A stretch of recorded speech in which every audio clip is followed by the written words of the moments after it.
आइए हम प्रार्थना करें। हमारे प्रेमी अनुग्रहकारी स्वर्गीय पिताजी, राजाओं के राजा, प्रभुओं के प्रभु, धन्यवाद देते हैं, स्तुति करते हैं आपके अनुग्रह, दया, प्रेम के लिए। धन्यवाद देते हैं प्रभु जी आपके सभी भला उपकारों के लिए। धन्यवाद देते हैं प्रभु जी सनातन के प्रेम से। प्रभु जी आपने हमसे प्रेम किए, समय की परिपूर्णता में मनुष्य रूप धारण किए, क्रूस पर प्राण बलिदान किए। प्रभु जी आप हमारे लिए मारे गए, गाड़े गए और फिर तीसरे दिन मुर्दों में से जी उठे हैं। प्रभु हम आपको धन्यवाद देते हैं। धन्यवाद देते हैं प्रभु जी अंधकार के वश में से छुड़ाकर आपके अद्भुत ज्योति में, प्रिय पुत्र के राज्य में प्रभु आप हमें लेकर आए हैं। और क्रूस के मृत्यु के द्वारा प्रभु जी मृत्यु को आपने निरर्थक किए, जीवन और अमरता को प्रकाश में आप लेकर आए हैं। प्रभु हम आपको धन्यवाद देते हैं। धन्यवाद देते हैं प्रभु जी आपके राज्य के वारिस संतान प्रभु आपने हमें बनाए हैं। यदि हम पुत्र है तो वारिस भी है, मसीह के वारिस, परमेश्वर के वारिस और मसीह के संगी वारिस है। प्रभु हम आपको धन्यवाद देते हैं। धन्यवाद देते हैं प्रभु जी पवित्र आत्मा का दान प्रभु आपने हमें दिए हैं। और प्रभु जी छुटकारे के दिन के लिए आपने हम पर मोहर लगाए हैं। हम आपको धन्यवाद देते हैं। धन्यवाद देते हैं प्रभु जी आज का दिन आपने हमें दिया और इस रीति से आपके भवन में, आपकी उपस्थिति में प्रभु आप हमें लेकर आए हैं। हम आपके आभारी हैं। प्रभु जी आज पूरे प्रभु जी भारतवर्ष में स्वतंत्रता दिवस मनाया जा रहा है, लेकिन धन्यवाद देते हैं प्रभु जी मसीह यीशु में प्रभु जी सच्ची स्वतंत्रता आपने हमें दिए हैं। प्रभु आपने कहा यदि पुत्र तुम्हें स्वतंत्र करे तो तुम सचमुच स्वतंत्र हो। धन्यवाद देते हैं प्रभु जी जो पाप से स्वतंत्रता आपने हमें दिलाए हैं। हम आपके आभारी हैं। धन्यवाद देते हैं प्रभु जी आज के दिन के लिए, और विशेष करके आपके दास भाई डेविड को प्रभु जी पुनः से हमारे मध्य में 3 दिन की सेवकाई के लिए प्रभु आप लेकर आए हैं। हम आपके आभारी हैं। प्रभु जी हम आपको धन्यवाद देते हैं। प्रभु जी आज के प्रभु जी चर्च रिट्रीट के समय को आप हमारे लिए आशीषित करें। गीतों के द्वारा, वचन के द्वारा प्रभु आप हमसे बातें करें। आपकी धीमी मधुर आवाज़ को प्रभु हम सुन सके, आप हमारी सहायता करें। और प्रभु जी आपके मन के विचारों को प्रभु आप हमारे लिए प्रकट करें, आप हमसे बातें करें।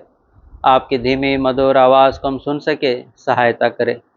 प्रभु जी जिनकी जैसी आवश्यकता है, हर एक की आवश्यकता के अनुसार प्रभु आप हर एक से बातें करें। जो प्रिय लोग आ सके हैं सबों के लिए आपको धन्यवाद देते हैं। जो मार्ग में हैं वे भी सुरक्षित पहुंच सके, और जितनों को निमंत्रण दिया गया है वे भी प्रभु जी आ सके, आप सहायता करें। जो उद्धार नहीं पाए उनके जीवन में महान उद्धार का कार्य करें, यही हमारी नम्र विनती प्रार्थना है। प्रभु जी शत्रु के हर एक कार्यों को आपके सामर्थ्य नाम में प्रभु हम बांधते हैं। आपके लहू के छिड़काव के नीचे प्रभु हम अपने आप को लेकर आते हैं। प्रभु जी आज के दिन भिन्न भिन्न जगहों में प्रभु आपके लोग प्रभु जी संगति में एकत्रित हो रहे हैं, उस समय को प्रभु आप अपने बच्चों के लिए आशीषित करें। धन्यवाद देते हैं प्रभु आपने कहा जहाँ 2 या 3 मेरे नाम में इकट्ठा होते हैं उनके बीच में मैं उपस्थित हूँ। आपने कहा आपकी उपस्थिति के लिए प्रभु हम आपको धन्यवाद देते हैं। आपकी उपस्थिति में आनंद की भरपूरी है, आपके दाहिने हाथ में सर्वदा का सुख है। प्रभु जी मुझे दास को भी क्रूस कार्ड में छिपा कर रखे। प्रभु जी लीडिंग में, अगुवाई में, हर एक बातों में प्रभु आप सहायता करें। धन्यवाद देते हैं प्रभु आप मांगने से बढ़कर, समझ से बाहर कार्य करने वाले विश्वास योग्य प्रभु आप हैं। सारा आदर महिमा आपको देते हुए, दया और अनुग्रह को चाहते हुए विनती प्रार्थना धन्यवाद के साथ उद्धार करता प्रभु यीशु मसीह के नाम से मांगते हैं, आमीन।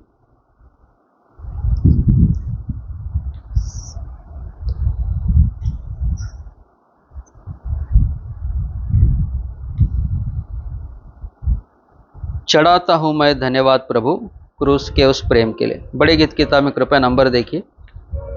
चढ़ाता हूँ मैं धन्यवाद प्रभु क्रूस के उस प्रेम के लिए।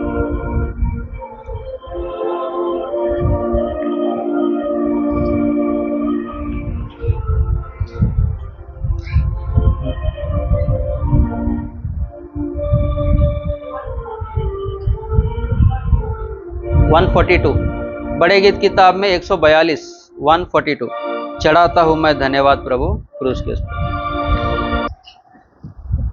प्रभु को धन्यवाद देते हैं। प्रभु के दास भाई डेविड को पुणे से प्रभु हमारे मध्य में लेकर आया है। तो इस समय हम आराधना का संदेश हम सुनेंगे, उसके बाद थोड़ा समय व्यक्तिगत आराधना हम चढ़ाएंगे और उसके बाद बाइबल अध्ययन की सेवा होगी।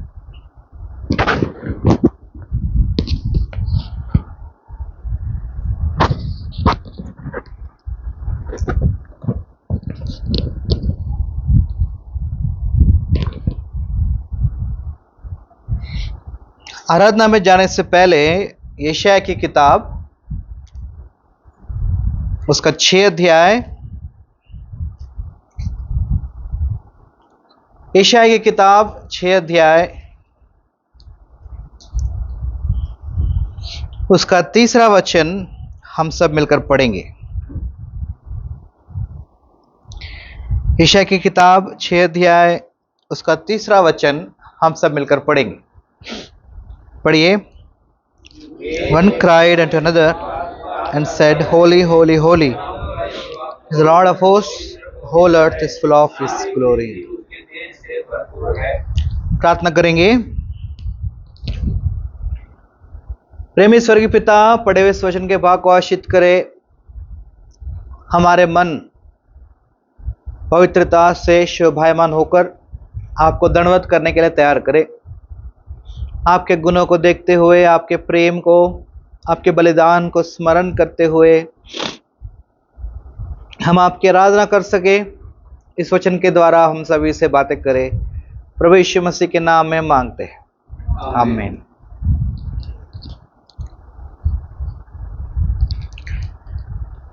इस दर्शन को यशायाह ने देखा। वहां पर पहले वचन को यदि हम पढ़ते हैं, यशायाह 6 अध्याय के पहले वचन में लिखा है, जिस वर्ष में उज्जिया राजा मर गया था। उज्जिया राजा एक सहारा था यशायाह के लिए।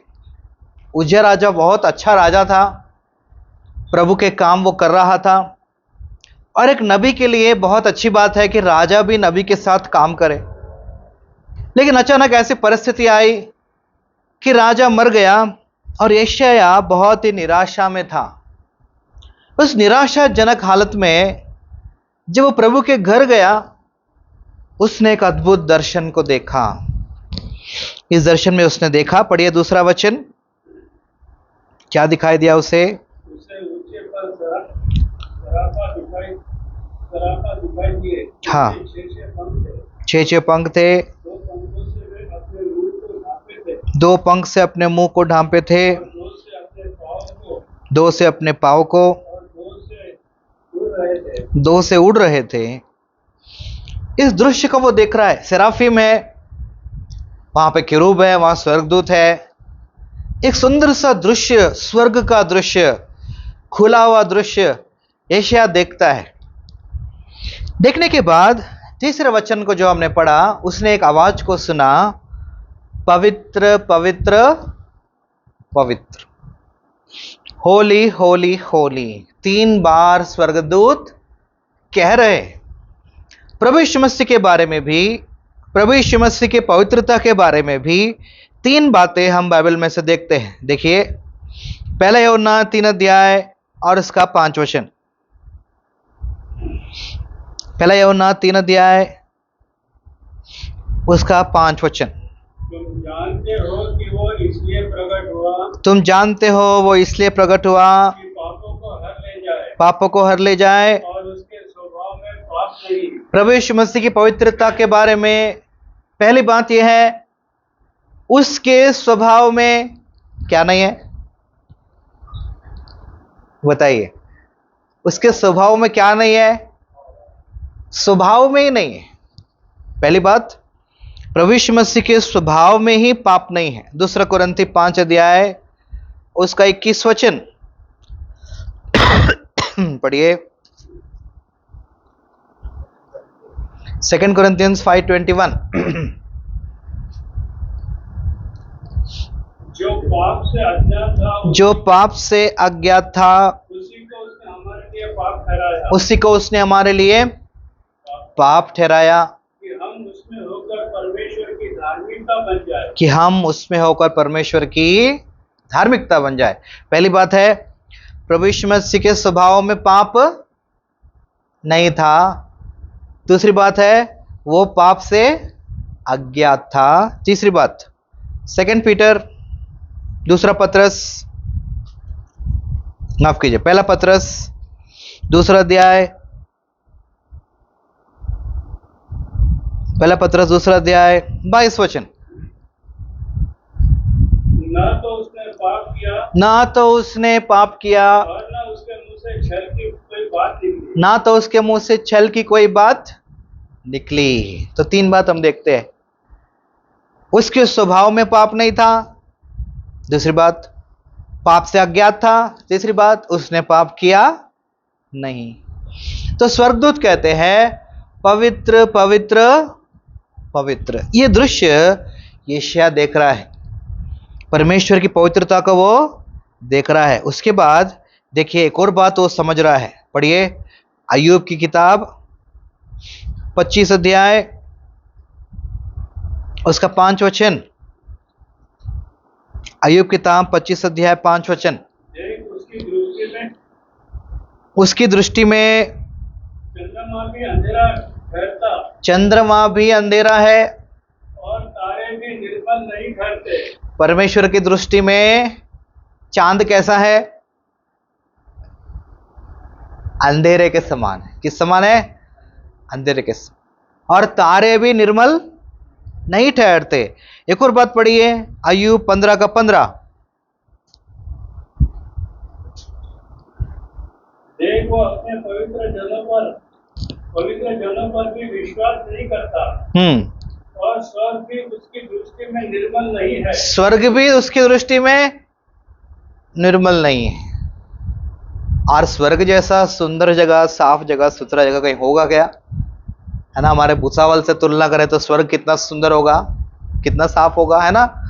तुलना करके देखिए, इतना साफ जगह, इतना सुंदर जगह, और परमेश्वर क्या कहता है? ये भी मेरे दृष्टि में क्या नहीं है? निर्मल नहीं। एक और बात पढ़िए अय्यूब 4 अध्याय 18 वचन।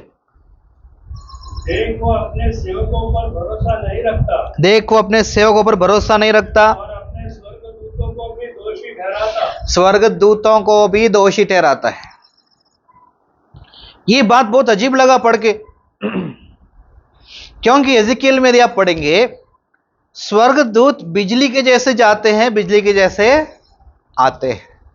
जैसे प्रभु एक आज्ञा देता है, तुम जाकर ये काम करके आओ, वो बिजली जैसा गया, बिजली जैसा आ भी गया। आज्ञा दिया, उसने पूरा कर दिया, वापस लौटकर खड़ा हो गया। तो भी प्रभु कहता है तुम दोषी हो। क्या कहता है? तुम दोषी हो। मतलब स्वर्गदूत कितना लेट हो गया होगा, आप सोच कर देखिए। बिजली कितना तेजी से जाता है, पलक झपकते यहां से वहां पहुंच जाता है। मतलब स्वर्गदूत में गलती निकाला तो शायद 0.001 सेकंड लेट हो गया होगा, बस। इतना परफेक्ट परमेश्वर है, हर एक चीज को वो बड़ी ध्यान से वो देखता है। छोटी छोटी गलती भी उसको दिखाई देती है। दूतों को भी दोषी ठहराता है। स्वर्ग भी उसके सामने निर्मल नहीं है, चांद भी निर्मल नहीं है। ये सब देखकर यशायाह के होश उड़ गए। ये सब देखकर यशायाह के होश ही उड़ गए। अरे स्वर्गदूत को में भी दोष निकालता है, तारे भी निर्मल नहीं, चंद्रमा निर्मल नहीं, स्वर्ग भी निर्मल नहीं, तो मैं कौन सा मनुष्य उसके सामने खड़ा हो सकूं? मैं क्या हूं उसकी आराधना कर सकूं? मैं क्या हूं उसके पवित्र घर में प्रवेश कर सकूं? छाती पीटने लगा। क्या करने लगा? छाती पीटने, डर गया ये सारे दृश्य को देखकर। देखिए फिर से आएंगे यशायाह 6 अध्याय में। यशायाह 6 अध्याय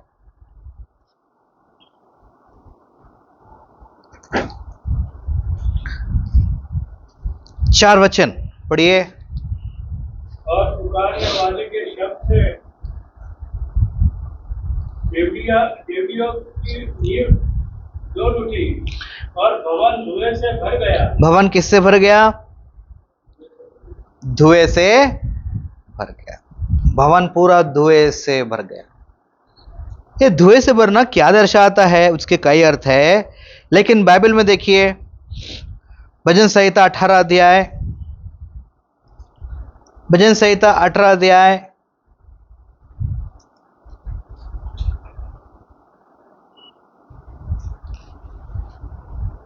7 और 8 वचन पढ़िए। तब पृथ्वी हिल गई तब पृथ्वी हिल गई, और कांप उठी, और पहाड़ों की नींव कंपित होकर हिल गई, पहाड़ों की नींव कंपित होकर हिल गई, क्योंकि वो अति क्रोधित हुआ था। क्योंकि वो अति क्रोधित हुआ। उसके नथनों से धुआं निकला उसके नथनों से धुआं निकला और उसके मुंह से आग निकलकर भस्म करने लगी। उसके मुंह से आग निकलकर भस्म करने लगी, है ना।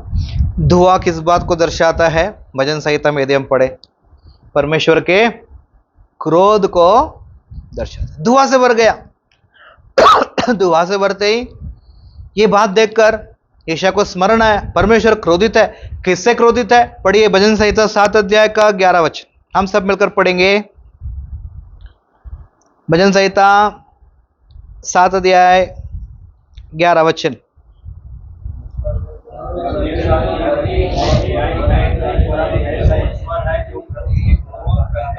प्रतिदिन क्रोध करता है। इंग्लिश में लिखा है God is angry with the wicked every day. दुष्ट से हर दिन कैसा रहता है परमेश्वर? बोलिए कैसा रहता है? क्रोधित रहता है, हर दिन क्रोधित रहता है। और वहां धुआं को देखकर यशायाह को याद है परमेश्वर क्रोधित है। किस लिए क्रोधित है? तब उसको समझ में आया, हाय मुझ पर। पढ़िए यशायाह 6 अध्याय, यशायाह 6 अध्याय 5 वचन क्या बोल रहे? देखिए, तब मैंने कहा हाय हाय, मैंने कहा हाय हाय, मैं नष्ट हुआ क्योंकि मैं अशुद्ध होने वाला मनुष्य हूँ। मैं नष्ट हुआ क्योंकि मैं अशुद्ध होठ वाला मनुष्य हूँ। और अशुद्ध होठ वाले मनुष्य के बीच में रहता हूँ। अशुद्ध होठ वाले मनुष्य के बीच में मैं रहता हूँ। यशायाह अपने आप को देखने लगा। पहले प्रभु के घर गया, दूतों का आराधना को सुना, पवित्र पवित्र पवित्र कहते हैं सुना, दूतों की आराधना को देखा, दूतों की सेवा को देखा। ये सारी चीजें देखने के बाद उसको वचन याद आया कि स्वर्गदूतों को भी वो दोषी ठहराता है। उसके सम्मुख स्वर्ग भी निर्मल नहीं है, उसकी आंखों के सामने चंद्रमा भी निर्मल नहीं है।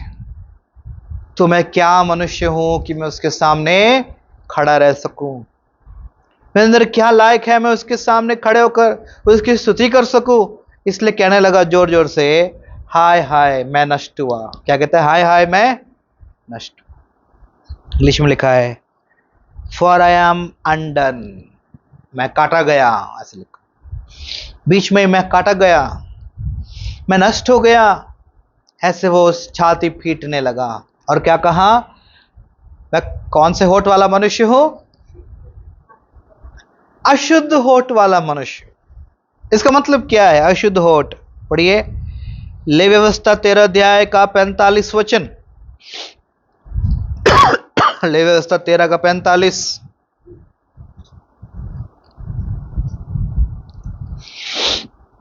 जिसमें वो व्याधि 45 45 13:45। जिसमें वो व्याधि हो, जिसमें वो व्याधि हो, उस कोढ़ी के वस्त्र फटे और सिर के बाल बिखरे रहे। हाँ, और वो अपने ऊपर वाले ओठ को ढांपे हुए अशुद्ध अशुद्ध पुकारा करे। ऊपर वाले होठ को ढांप कर क्या पुकारा करे? अशुद्ध और अशुद्ध। तो यशायाह ने जब कहा मैं अशुद्ध होठ वाला मनुष्य हूं, तो वो क्या कह रहा है? कौन सी बीमारी है मेरे अंदर? कौन सी बीमारी है यशायाह के अंदर? कोढ़। कौन सी बीमारी है? कोढ़। बाइबल में लिखा है यदि किसी को कोढ़ हो वो क्या करे? अपने होठ को पकड़े और कहे अशुद्ध अशुद्ध अशुद्ध अशुद्ध। तो यशायाह क्या कर रहा है? मैं अशुद्ध होठ वाला हूं। मतलब क्या है? हे प्रभु, मैं कोढ़ी मनुष्य हूं। मैं कैसा मनुष्य हूं? कोढ़ से भरा हूं। सिर से लेकर पांव तक कोई चंगाई मेरे अंदर नहीं है। वो सिर से लेकर पांव तक मेरे घाव ही घाव है, वो बांधे नहीं गए हैं। प्रभु, मैं आपके सामने खड़ा हूं, हाय मुझ पर, हाय मुझ पर करके छाती पीटता वहां खड़ा रह गया। क्योंकि यशायाह जानता है। देखिए अय्यूब 25 अध्याय उसका 5 वचन पढ़िए। देख, उसकी दृष्टि में चंद्रमा भी अंधेरा ठहरता, हाँ, और तारे भी निर्मल नहीं ठहरते। और 6 वचन। फिर मनुष्य की क्या गिनती जो मनुष्य की क्या गिनती जो कीड़ा है।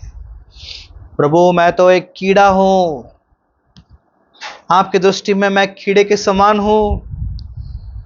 कैसे मैं खड़े रह पाऊंगा आपके सामने? स्वर्गदूत ही खड़े नहीं रह पा रहे। स्वर्गदूतों ने अपना मुंह ढांप लिया, स्वर्गदूतों ने अपना पांव ढांप लिया, मैं कैसे खड़े हो सकता हूं? छाती पीट रहा है। तब वहां पर एक सुंदर दृश्य को हम देखते हैं। उसके बाद उसकी दृष्टि कहां गई? उसने क्या देखा? उसके बाद देखिए यशायाह 6 अध्याय 7 वचन पढ़िए। उसने उससे मेरे मुंह को छू कर कहा। नहीं, 7 वचन क्या, 6 वचन पढ़िए, 6 वचन। तब एक शराब हाथ में अंगारा लिए हुए, जिसे उसने चिमटे से वेदी पर उसे उठा लिया था, मेरे पास उड़कर आया। हाँ, अभी तक यशायाह क्या देख रहा था? सिंहासन को। क्या देख रहा था? सिंहासन। पवित्र पवित्र पवित्र स्तुति गीत देख रहा था। जैसे यशायाह ने कहा हाय मुझ पर, मैं क्या हो गया? नष्ट हो गया, क्योंकि मैं अशुद्ध होठ वाला मनुष्य हूं। उसकी दृष्टि अभी दूसरी चीज की तरफ गई। क्या देख रहा है यशायाह अभी? बताइए, यशायाह क्या देख रहा है अभी? सिंहासन को देख रहा था, अभी क्या देख रहा है? 6 वचन के अनुसार वेदी। क्या देख रहा है उसको? वेदी। उसको वेदी दिखाई दिया। अभी सिंहासन से दृष्टि गया, किस पर आया दृष्टि? वेदी पर दृष्टि आया। लेकिन यहां पर एक बात है, जब हम मिलाप वाले तंबू को देखते हैं, अति पवित्र स्थान, अति पवित्र स्थान, पवित्र स्थान और बाहरी आंगन, 3 भाग है। अति पवित्र स्थान में परमेश्वर के वाचा का संदूक है, जिसको हम परमेश्वर का सिंहासन भी कहते हैं। उसके बाहर वेदी है ना? लेकिन बीच का पर्दा कहां है? ये शायद देख रहा है, वहां कोई पर्दा नहीं है। वहां पर क्या नहीं दिख रहा है? सिंहासन और वेदी के बीच में पर्दा होना चाहिए, लेकिन यहां पर कोई पर्दा नहीं दिख रहा है। कारण क्या है? पढ़िए मत्ती सुसमाचार 27 अध्याय, मत्ती 27 अध्याय उसका हम पढ़ेंगे 41 वचन 41। इसी रीति से प्रधान याजक के शास्त्रियों और पुरोहितों समेत इकट्ठा कर करके कहते थे। नहीं, वो वचन कहां पर है जहां पर्दा ऊपर से नीचे फट गया? कौन से वचन में लिखा है?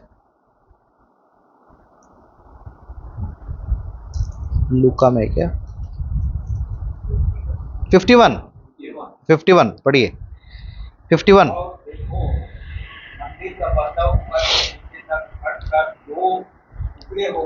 मंदिर का पर्दा, हाँ 51 में लिखा है मंदिर का पर्दा ऊपर से नीचे फटकर 2 भाग हो गए। वहां कोई पर्दा नहीं है, वहां कोई पर्दा नहीं है। क्यों? क्योंकि प्रभु यीशु मसीह ने बीच के पर्दे को क्या कर दिया? 2 भाग कर दिया, उसको ऊपर से नीचे फाड़ कर अलग कर दिया।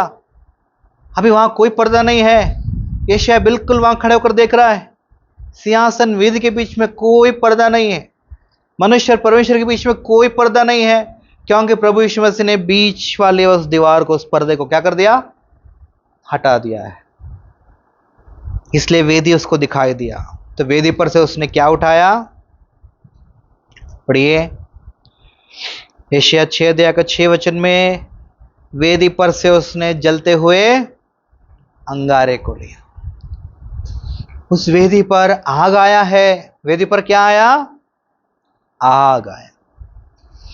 उस वेदी पर एक बलि पशु चढ़ाया गया है। वो बलि पशु कौन है? हम सब जानते हैं। देखो, परमेश्वर का मेमना जगत के पापों को उठा ले जाता है। यहां पर दो बातें हैं, एक मेमने का लहू और परमेश्वर का आग, दो चीजें मिलती हैं। क्या मिलती है वेदी पर? वेदी के ऊपर दो चीजें मिल रही हैं। पहली बात क्या है? मेमने का लहू, और दूसरा परमेश्वर का आग। परमेश्वर का आग जो है परमेश्वर के क्रोध को दिखाता है। किसको दिखाता है? परमेश्वर के क्रोध को। और मेमने का लहू परमेश्वर के प्रेम को दिखाता है। ये दो चीजें कलवरी पर मिल गई। ये दो चीजें कहां मिल गई? कलवरी के क्रूस पर दोनों चीजें मिल गई। एक मेमने का लहू, दूसरा परमेश्वर का आग, जिसको हम क्रोध कहते हैं। परमेश्वर अपना पूरा क्रोध उस क्रूस पर उंडेला, और उस क्रूस से क्या निकला? लहू निकला, जो उसके प्रेम को दिखाता है। हमसे प्रेम करके उसने हमारे लिए लहू बहा दिया। जब ये आग और लहू, जब ये दोनों मिले, पता है क्या बन गया? एक नया आग बाहर आया। उस आग को हम क्या कहते हैं? पढ़िए मलाकी की किताब, मलाकी की किताब 3 अध्याय 2 वचन पढ़िए। उसके आने के दिन कौन सह सकेगा? उसके आने के दिन को कौन सह सकेगा? और जब वह दिखाई दे तब कौन खड़ा रह सकेगा? तब कौन खड़ा रह सकेगा? क्योंकि वह सोनार की आग और धोबी के साबुन के समान है। हाँ, आगे पढ़िए। वह रुकेगा, ताने वाला और शुद्ध करने वाला बनेगा, और लेवियों को शुद्ध करेगा और उनको सोने रुपये के समान निर्मल करेगा। तब वे यहोवा की भेंट धर्म से चढ़ाएंगे। इंग्लिश में लिखा है रिफाइनर्स फायर। ये कौन सा आग है? ये भस्म करने वाली आग नहीं। जब एलिया ने आकाश से आग को बुलाया था जमीन पर, कौन सी आग थी वो? भस्म करने वाली आग थी, जिसने वेदी को जला दिया, पत्थर को जला दिया, पानी को पिघल लिया, सब खत्म कर दिया। लेकिन ये जो आग है, एक नया आग है। परमेश्वर का क्रोध, भस्म करने वाली अग्नि जब उस क्रूस पर उतर आई, उस अग्नि ने सब कुछ भस्म नहीं कर पाया। क्यों पता है? क्योंकि उस क्रूस पर मेमने का लहू था। उस क्रूस पर किसका लहू था? मेमने का लहू था। उस मेमने के लहू की इतनी सामर्थ्य है, उसने परमेश्वर के पूरे क्रोध को पी लिया। यदि वो मेमने का लहू नहीं होता, वो आग से हम सब भस्म हो गए होते, है ना। जब एलिया ने आग मंगाया, उसने पानी इतना डाला कि वेदी भी डूब गया, वेदी पूरा भर दिया। बाद में 2 कुएं खोदकर कुएं भी पानी से भर दिया, लेकिन आग को इस पानी ने, ये पानी रोक नहीं पाया, है ना। सब कुछ भस्म कर दिया उस आग ने। लेकिन कलवरी के क्रूस पर जब परमेश्वर का क्रोध मनुष्य के प्रति उतरा, प्रभु यीशु मसीह का लहू इतना सामर्थ्य है, उसने उस क्रोध का सामना किया, उस प्रकोप को, एक आग को, आग की ज्वाला को निगल लिया। कि जो आग अभी बाहर निकला वो कौन सा आग था? शुद्ध करने वाला आग था। इंग्लिश में लिखा रिफाइनर्स फायर। वो अंगारा लेकर जब एशिया को छुआ तो क्या कहा? पढ़िए यशायाह 6 अध्याय, यशायाह 6 अध्याय 7 वचन पढ़िए। यशायाह 6 का 7। उसने उससे मेरे मुख को छूकर कहा, देख इसने तेरे होठों को छू लिया है। देख इसने तेरे होठों को छू लिया है, इसलिए तेरा अधर्म दूर हो गया। तेरा अधर्म दूर हो गया, तेरे पाप क्षमा हो गए। तेरे पाप क्षमा हो गए। क्या हो गया? तेरा अधर्म दूर हो गया, तेरे पाप क्षमा हो गए। क्यों? क्योंकि मेमने के लहू ने उस भस्म करने वाली आग को निगल लिया। और मेमने के लहू में इतनी सामर्थ आई कि तेरे पापों को उसने क्षमा कर दिया। इस अंगारे ने तेरे अधर्म को दूर कर दिया, तू भी पवित्र हो गया, तो निर्दोष हो गया। तब यशायाह का क्या उत्तर है, देखिए 8 वचन पढ़िए। तब मैंने प्रभु का यह वचन सुना, प्रभु का यह वचन सुना, मैं किसको भेजूं? मैं किसको भेजूं? तो हमारी ओर से कौन जाएगा? हमारी ओर से कौन जाएगा? और मैंने कहा, मैं यहाँ हूँ। मैंने कहा, क्या कहा? मैं यहाँ हूँ। ये यशायाह की आराधना है। आराधना मतलब क्या है? प्रभु जी, मैं अपना सब कुछ तेरे लिए मैं सौंपता हूं। देख, मैं यहां हूं। अब ये मेरा जीवन आपका है, अभी मेरा देह आपका है। अपने देह को जीवित बलिदान करके चढ़ाओ, यही तुम्हारी आत्मिक सेवा है। रोमी 12:1 के अनुसार अभी यशायाह अपने आप को अर्पण करता हुआ दिखाई देता है। ये उसकी आराधना है। देख, मैं यहां हूं प्रभु, अब मैं तेरा हूं। जो कुछ तू कहेगा मैं करूंगा, जहां तू भेजेगा मैं जाऊंगा, जो तू बोलेगा मैं कहूंगा, क्योंकि मैं अपने आप को अर्पण करता हूं। कई बार हम आराधना करते हैं, प्रभु जी कुछ भी देने के लिए नहीं है मेरे पास, इसलिए कुछ शब्द, टूटे फूटे शब्द अर्पण करता हूं बोलते। लेकिन प्रभु पूछता है, क्या सचमुच तुम्हारे पास कुछ नहीं है ना? तब हम यशायाह के जैसा कहना चाहिए, प्रभु मेरा देह मैं आपके लिए अर्पण करता हूं, मेरा जीवन मैं आपके लिए अर्पण करता हूं। यही एक सच्ची आराधना है। तो यशायाह के बारे में हमने पढ़ा। पहली बात, यशायाह ने देखा वो पवित्र पवित्र पवित्र है। उसने स्वर्ग को देखा, स्वर्गदूतों को देखा, कितने अच्छे से भय से आराधना करते हैं, सेवा करते हैं, तो भी प्रभु को स्वर्ग भी निर्मल नहीं दिखता, स्वर्गदूत भी निर्मल नहीं दिखते। तो मैं क्या हूं? मैं तो एक कीड़े जैसा हूं, इतने पाप से मैं भरा हूं, मैं तो एक कोढ़ी मनुष्य हूं, मैं कैसे उसके सामने खड़े हो सकता हूं? तब उसने देखा वहां पर एक वेदी है। वहां पर क्या है? एक वेदी। उस वेदी के ऊपर आग आया, उस वेदी के ऊपर एक बलिदान है। वो बलिदान, वो मेमना है, प्रभु यीशु मसीह है, उसका लहू है। आग और लहू दोनों मिलते हैं, प्रेम और क्रोध क्रूस पर मिलते हैं। परमेश्वर ने जगत से प्रेम किया। दूसरा, परमेश्वर दुष्ट आदमी से हर दिन क्रोधित रहता है। ये दोनों मिल गए। मिलने के बाद किसका जय हुआ? क्रोध जीत गया, प्रेम जीत गया। क्रूस पर कौन जीत गया? बोलिए, क्रूस के ऊपर परमेश्वर का क्रोध जीत गया या परमेश्वर का प्रेम जीत गया? कौन जीत गया? बोलिए ऊंचे आवाज से। नाश्ता नहीं किया गया? किया ना? ऊंचे आवाज से बोलिए, कौन जीता, क्रोध या प्रेम? प्रेम जीत गए। इसलिए यशायाह के पाप क्या हुए?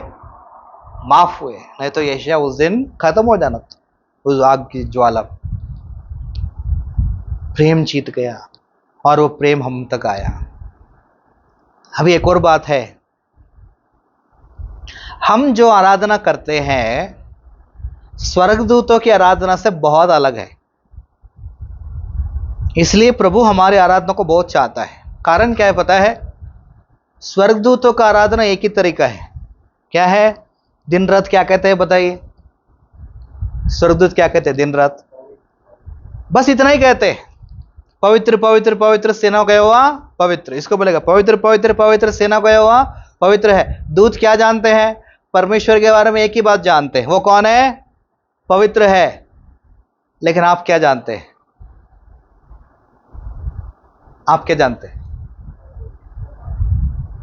दूतों से भी ज्यादा हम जानते हैं। क्यों पता है? क्योंकि जो प्रगटीकरण उसने हमको दिया दूतों को भी नहीं दिया। हम जानते हैं परमेश्वर प्रेम है। हम क्या जानते हैं? परमेश्वर प्रेम। हम जानते हैं परमेश्वर कृपालु है। हम जानते हैं परमेश्वर दयालु है। हम जानते हैं परमेश्वर अनुग्रहकारी है। हम जानते हैं परमेश्वर विलंब से क्रोध करता है। दूतों को पूछो, वो बोलेंगे हमको मालूम ही नहीं है। ये सारी बातें हमको मालूम ही नहीं है, क्योंकि हम गलती करते हैं, उठा के नीचे क्या करता है? हम एक पाप किए तो क्या करता है परमेश्वर? हमको उठाकर नीचे फेंक देता है। हमारे लिए कोई क्षमा नहीं है। स्वर्गदूतों के लिए क्षमा है? बताइए, स्वर्गदूतों के लिए क्षमा है? स्वर्गदूतों के लिए क्षमा नहीं है। स्वर्गदूतों के लिए कोई प्रेम नहीं है। स्वर्गदूतों के प्रति कोई अनुग्रह नहीं है। स्वर्गदूतों के प्रति विलंब से क्रोध करना नहीं है। ये सारे गुण केवल आपको और मुझे दिए गए। उसने हमसे इतना प्रेम किया कि हमारी आराधना स्वर्गदूतों से भी श्रेष्ठ है, क्योंकि हम कहते हैं, हे प्रभु तूने हमसे प्रेम किया। हे प्रभु तूने आप प्रेम के बदले में अपने आप को मेरे लिए अर्पण किया। स्वर्गदूतों के लिए प्रभु यीशु मसीह ने प्राण नहीं दिया। किसके लिए दिया? किसके लिए दिया? आपके और मेरे लिए। इसलिए हमारी आराधना बहुत अलग है, लेकिन हम आराधना को बहुत कम कई बार हम समझते हैं। उस आराधना के योग्य हम तैयार नहीं होते। वचन में लिखा है, पवित्रता से शोभायमान होकर उसकी दंडवत करो। हम नहीं समझते कि हमारी आराधना को परमेश्वर कितना चाहता है। स्वर्गदूत खाली पवित्र पवित्र कहते हैं, लेकिन हम कहते हैं, हे परमेश्वर तू प्रेमी है, हे परमेश्वर तू दयालु है, हे परमेश्वर तू अनुग्रहकारी है। श्रेष्ठ आराधना करने के लिए हमको चुना है। इसलिए लिखा है, परमेश्वर सच्चे आराधकों को क्या कर रहा है? ढूंढ रहा है। वो सच्चे आराधक आज हमारे बीच में हम आज बनना है, तो हम पवित्रता से शोभायमान होना। प्रभु के घर को आने से पहले ही हम घर में अंगारे के पास जाना, वेदी के पास बैठना, क्रूस के पास बैठना, बोलना, प्रभु मुझे शुद्ध कर, मैं शुद्ध होठ वाला मनुष्य। आराधना करना मैं नहीं जानता, लेकिन आप आराधकों को ढूंढ रहे हैं। मैं एक आराधक बनना चाहता हूं। यशायाह के जैसे मैं भी कहना चाहता हूं, देख मैं यहां हूं। अपने आप को अर्पण करना चाहता हूं। वेदी पर मैं भी अपने आप को रखना चाहता हूं और श्रेष्ठ सुखदायक सुगंध आराधना में देना चाहता हूं। पढ़िए, सबसे श्रेष्ठ आराधना किसका है? एफिसियों की पत्री